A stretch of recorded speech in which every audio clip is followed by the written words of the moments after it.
Ito na, luto na ang aming grilled chicken. Ang sarap ng Tama, pagkaluto. Wow!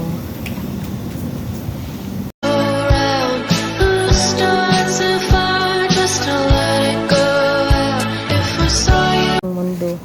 I-flex ko itong bago namin lutuan na Broil King. Dito ako mag grilled chicken. Ngayon, pang lunch. Dito ako magluto. Kakabili lang to ng amo ko. Dito na naman tayo sa ating kusina. Tayo ay magluluto ng grilled chicken. Ito ang mga sangkap natin na gagamitin. Chicken seasoning, garlic pepper,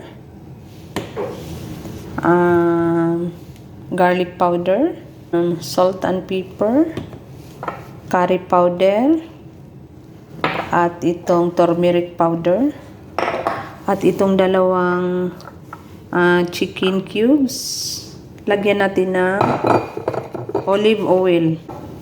Tsansahin lang natin. Yogurt dito mamaya. At ating i-mix. Ito na ano na siya. A half teaspoon of turmeric powder. 1 teaspoon of chicken seasoning. And half teaspoon of curry powder. And half teaspoon of garlic powder. Salt and pepper. Hindi ko na sure. Tsansahin ko lang na half teaspoon. And garlic pepper.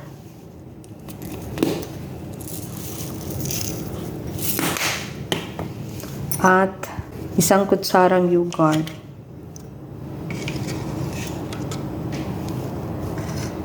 At i-mix. Mag-additional tayo ng lemon juice. Lagyan kunting olive oil. At i-mix na natin. Malinis na ang ating manok. At itong mga sangkap ating gagamitin para i-marinate natin sa manok. I-marinate natin ng 1 hour.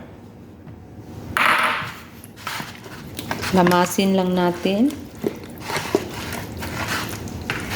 Iba yung grilled chicken sa atin. Iba din dito. Pero masarap din. Lagyan ko din ng vegetable ang ilalim sa manok. Lagyan ko ito ng chicken seasoning. At saka konting kurkum. Para i-mix ko. Kunting yogurt din. At saka turmeric powder. At saka salt and pepper. Garlic and pepper. Olive oil. At i-mix. At ito'y aking ilagay sa ilalim ng manok. Ilagay na natin ang patatas at saka carrots sa ilalim ng manok, sa tiyan ng manok.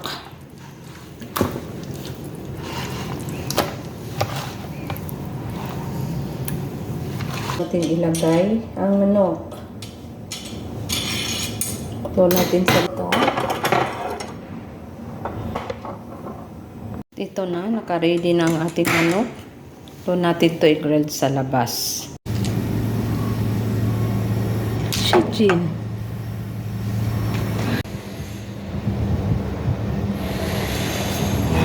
Guys, i-open ko na ang ito na, takpan na namin ito hanggang 1.5 hour. First time ko itong luto. At ito, luto na ang aming grilled chicken. Tama yun. Thank you for watching. God bless.